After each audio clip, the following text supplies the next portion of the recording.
Next, ada Clara Mongstar. Siapa sih sobat gamer yang tak kenal caster cantik ini?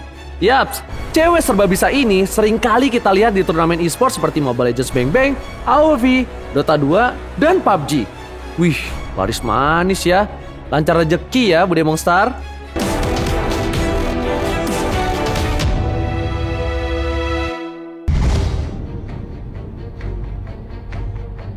Di list terdepan ada film Resident Evil. Film yang kini dikenal dengan judul Resident Evil Genesis adalah sebuah film fiksi ilmiah horor tahun 2002 yang berbasis dari video game Resident Evil yang dibuat oleh Capcom. Film ini menampilkan seorang wanita yang terkena amnesia bernama Alice bersama grup dari Umbrella Corporation yang sedang bertugas untuk menyelidiki sebuah fasilitas bawah tanah yang ternyata telah berubah menjadi sarang zombie. Wah, kesukaanku nih Resident Evil. Berapa total pundi-pundi yang diperoleh nih, Net? Iya Ranger Mas, film ini mendapatkan 102 juta US dollar secara worldwide. Padahal budgetnya itu cuma 33 juta US dollar doang. Gokil! Keuntungannya lebih dari 3 kali lipat dari budgetnya ya? Buset dah. Yo Iji, otomatis nih langsung dibikin sequelnya. Ada Resident Evil Apocalypse yang dirilis tahun 2004. Hasil box office yang didapat lebih banyak dari prequelnya, yaitu 129 juta US dollar. Lalu ada Resident Evil Extinction yang dirilis tahun 2007. Lagi-lagi, film ini lebih sukses secara finansial dari kedua pendahulunya, yaitu sebesar 140 juta US dollar. Dan puncak kesuksesan saga ini saat dirilis film keempat dengan subtitlenya Afterlife yang dirilis tahun 2010, mengantongi pendapatan sebesar 300 juta US dollar. Wow, gede banget ya.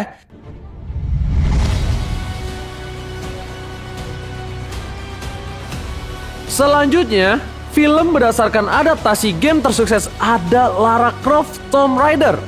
Sama seperti Resident Evil, film ini pertama kali tayang perdana pada tanggal 15 Juni 2001. Based on video game Tomb Raider dengan karakter utama Lara Croft. Sinopsisnya sendiri bercerita tentang seorang arkeolog bernama Lara Croft yang mewujudkan permintaan terakhir ayahnya, yaitu menemukan sebuah makam legendaris di pulau mistis.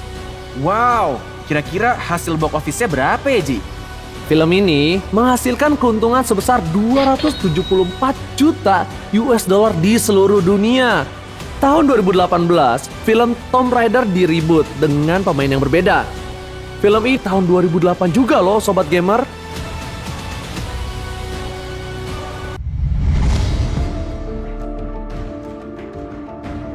Selanjutnya ada film Detektif Pikachu. Pikachu? Pokemon maksudnya. Emang film ini based on video game? Iya sih bener. Film Detektif Pikachu ini merupakan adaptasi dari game yang diproduksi oleh Nintendo. Meskipun tak sepenuhnya memiliki jalan cerita yang sama, namun petualangan Pikachu sebagai detektif diadaptasi dari game yang diproduksi oleh Nintendo. Oh iya, aku baru ingat nih sekarang Sobat Gamer. Sebagai film live action, Detektif Pikachu memadukan aktor nyata dan animasi. Sebagai tokoh utamanya, Pikachu sudah pasti ditampilkan dalam bentuk animasi. Namun, berbeda dengan bentuk animasinya, Pikachu yang tampil dalam Detektif Pikachu memiliki bulu-bulu yang halus banget loh. Ih, gemes banget deh. For your information, film Pokemon Detektif Pikachu menghasilkan 431 juta US dollar di seluruh dunia. Berarti anak-anak Gen Z masih demen nih sama Pokemon yang ucul-ucul ya. Demen banget. Dari zaman film Pokemon versi masih animasi udah banyak fansnya, Net.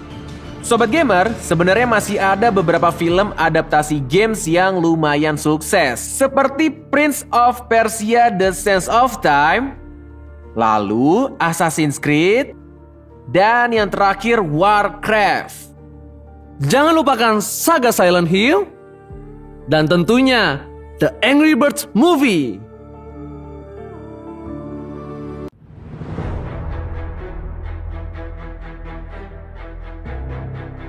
Sobat Gamer, di dunia esports ada satu bidang yang perannya krusial, tapi kurang begitu disorot. Apalagi kalau bukan shoutcaster, sang komentator serta analis pertandingan. Yap, benar sekali Net.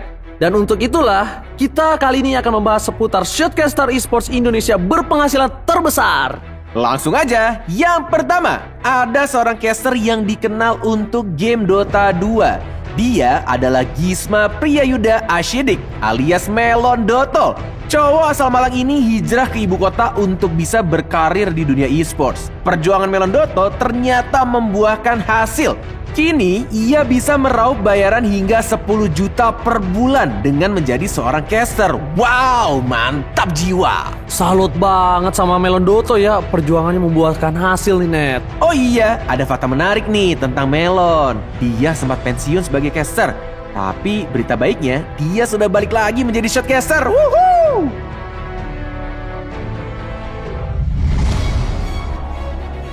Next, ada Clara Mongstar.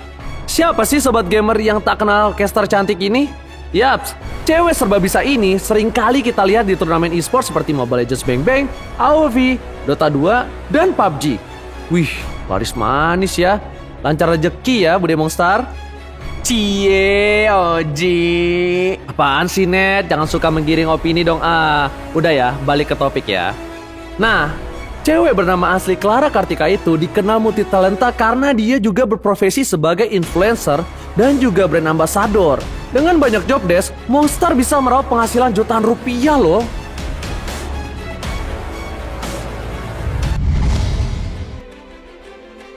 Lalu ada Riantoro Yogi yang dikenal dengan nama Bro Pasta. Wah, aku kenal akrab nih sobat gamer. Apaan sih ngaku-ngaku banget kamu, Ji?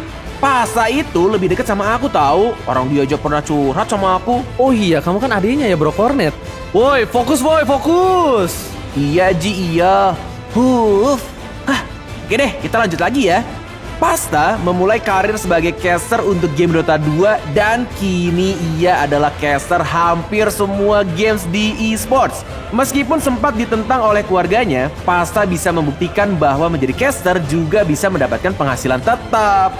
Asik, pengalamannya sama nih kayak kita berdua, Net.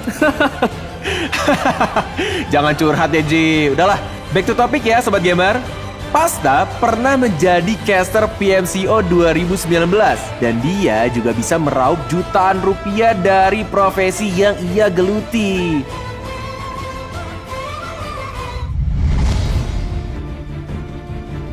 Dreng, jangan lupakan Muhammad Rian Batisusta atau KB.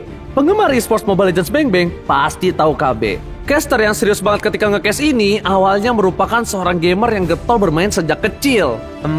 And then? Nah, di saat banyak orang lebih tertarik menjadi pro player, KB justru merasa di bidang shotcasting adalah jalan kesuksesannya. Memang, pada awalnya dia menekuni Mobile Legends sebagai hobi semata. Namun, KB sekarang mendapatkan jutaan rupiah dari bidang pekerjaan yang ia geluti ini. Wih, kece banget ya si KB. Oke.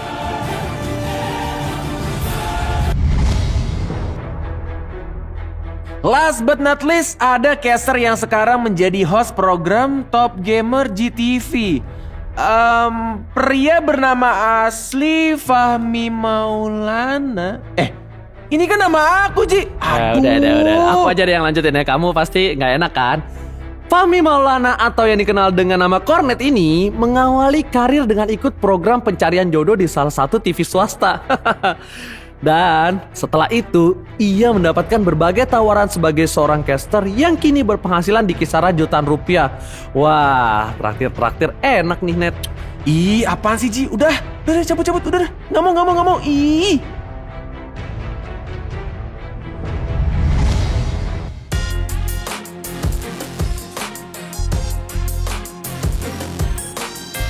Oke, selamat datang kembali di Top Gamer dan kita baru saja melihat caster-caster dengan penghasilan terbanyak. Cie, masuk list. Alhamdulillah ya bisa bolak-balik Banjarmasin. Aja dong, Oke, sekarang kita sudah kedatangan ada siapa saja di sini. Boleh kenalan dulu, Abang, ke sobat gamer di rumah. Tar dulu nih, latar Lego tim apa nih? Divisi PUBG Ya makanya aku suruh kenalan. Kan tadi udah. Kan PUBG itu ada 4 player. Tadi di atas 2, di sini 2. Total jadi 4. Bener juga. Kenalan dulu dong, tak kenal sama kata saya. Iya ganteng nih, wih ganteng banget. Ganteng semua dua-duanya nih. Waduh, nggak boleh kayak begini. nih. Posnya kalau ganteng. Iya kalau ganteng kita nih. Abang siapa namanya, Bang? Yohanes Yohanes. Kalau nama nickname gamenya? Heroes. Pahlawan. Kalau sebelahnya nih yang berkumis sih. Nama gue Raka. Raka. Nick in game-nya Starfit. Berarti Raka itu join ke e-sports di tahun berapa? Lebih tepatnya? Tahun 2018 awal. 2018 awal. Oke. Kalau kamu? Tahun Ada? 2019 awal. 19 awal. Oh, Kalau oke. aku Nggak ditanya. Cuma nanya dua dong. Yang maksudnya- setiap ada orang ganteng ya, setiap nih gestarnya ganteng aku selalu tertindas di situ. Nggak pernah dikasih ngomong. Apa kita tukeran? Wih, Tukeran job. Oke, coba. Coba kamu jadi host coba. Oke guys. jangan nanti diganti. Oke. Rak, jangan rak. Berarti udah lebih dari setahun ya pengalaman di e-sports. Pastinya punya banyak pengalaman dan juga mungkin buat sobat gamer yang pengen tahu nih tips and trick kalau bermain PUBG Mobile. Kalau misalnya dari Raka dulu deh.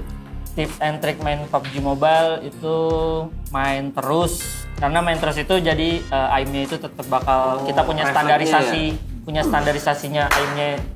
Setiap diri masing-masing itu punya standarisasi aim masing-masing. Jadi kalau kita udah kita sering main itu bakal tetap stuck di situ aja gitu aim kita. Oke, standar yang bagus tuh kalau misalkan dari skala 0 sampai 100 itu berapa nilainya dan seperti apa mainnya? Jadi kalau untuk standarisasinya itu untuk mainnya ya mungkin kita nggak perlu sering-sering tapi di setiap hari itu ada jadi kita nggak lupa sama itu. Kalau untuk skalanya mungkin sekitar 60 sampai 80. Oke, Heroes sekarang ngomong gimana untuk tips and trick dari Heroes bagaimana? Kalau saya triknya untuk memenangkan game PUBG itu selalu mendapatkan posisi enak. Ya kita harus dapetin poin-poin atau spot yang enak. Jadi kita selalu di mana dapat zona terus. Zona terus. Ya, by the way, terima kasih banyak loh untuk Alter Ego yang sudah mempersiapkan tempat untuk kita ngobrol-ngobrol, main bareng juga tadi dan memberikan tips and trick ya dari Heroes. Terima kasih banyak dari Sakti, dari Heroes masih banyak, Staffi juga.